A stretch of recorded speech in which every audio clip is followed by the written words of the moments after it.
here in the capital city. Deputy Minister of Education Samuel Kujetu-Ablakwa, in response to some school children who involved in the Won Gbo demonstration held by the New Patriotic Party. Well, just give me a second to get you that.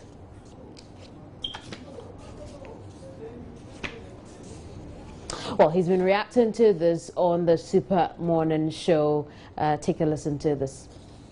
With the participation of school children who have been captured by news outlets chanting, and I am uncomfortable to repeat what they were chanting. I can announce to you that the head teachers of these schools, Manchestaki 1 and 3 Primary, Liberty Avenue 1 and 4, Liberty Avenue 3, and Reverend Ernest Bruce Memorial School, these 4 schools that are in the cluster of schools, that they have been cautioned by the Ghana Education Service as a first step in disciplinary processes which have begun.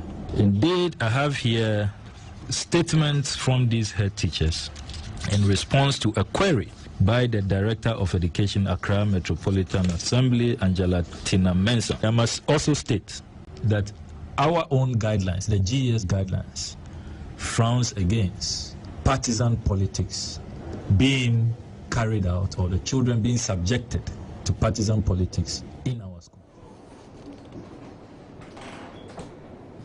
Well, I've been joined over the telephone by Martha Akwa-Krensel, who will bring us an update on what's going on the ground. Thanks for joining us here, Martha. Hello, Martha. Hello, Martha. Yeah, hello, Tony. What can you tell us from where you are? Okay, when I got to the school this morning, that is the Liberty Manchestaki cluster of schools, I met the Deputy Director General of the Ghana Education Service. I met the Metro Director also, and some NAS officials who were here to hold a meeting with the teachers on the last Wednesday happening, the Doomsaw issue and the NPP protest. After the meeting, the Deputy Director General went from one section to the other to talk to the children about the fact that they are not supposed to be participating in any kind of demonstration, whether it's on the main street or in the school, because they are children and they don't understand some of the issues.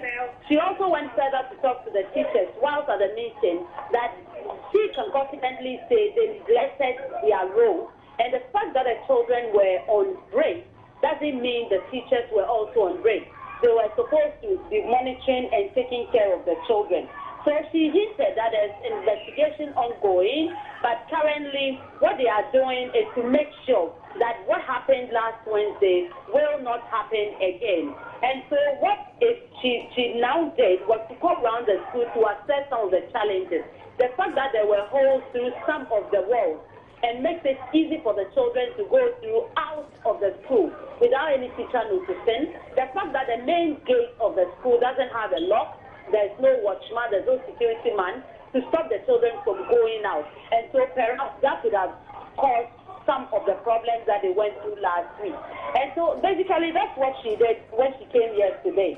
She wanted the teachers to be vigilant, to caution the children not to participate in any kind of demonstration, even if it's on the campus, even if it's on the compound of the school. Very well. Now, paint us a picture of what these schools look like, and how the teachers perhaps could have helped, could have stopped the children from going out and joining the demonstration.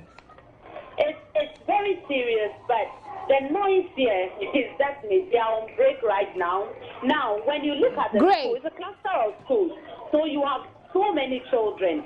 Now, at the time the NPP or the demonstrators got to this part of town, they were actually on break. So what they should have done was to make sure that no child goes to the street, but most of them went on the street. I have the Deputy Director General of Ghana Education Service. Yes. Do you have him now? Do you have her now? If you can get her voice. She was talking about the fact that some teachers may have party colors, but it's not necessary for them to let it show when they are in school, because they are here to teach, and that's alone. And But when investigation is complete, they will deal with those who might have contributed to this happening, because anything at all could have happened to the children. but Martha, you're there now. Thankfully, these children are on break. Tell us what it is like, these children being on break. It's very huge. It's very huge. The compound is very huge. Now you have a southern gate and then an eastern gate. The eastern gate is really the main one. But from what I got from what she said, the southern gate, which is a small one, was also opened at that time. It was opened at that time, and that would have been an oversight. It shouldn't have been opened. Only the main gate. But like I was saying, Kemini, the children are so many. And so if you have fallen through the wall, that some of these children, in fact, most of them could pass through Isuza. Most of them could pass through those walls. Then really there's no security in the school. The fact that the gate is there, but they didn't even use the gate. And I spoke to some of the children. They are telling me they use the holes in the wall through to town because that's the shortcut. When they want to use the gate, they'll be noticed. So why use the gate when they can use the holes through the wall and get to where they are going to? So I guess that was what happened. Most of them went through. And Kemini, to tell you the truth, I was a student, I was a pupil here many years ago. It's a principal street. Whenever there is a program on this street, you can't hear anything. In fact, the noise will be like in the class. And I don't think teaching and learning can happen whenever there is a program on this main street.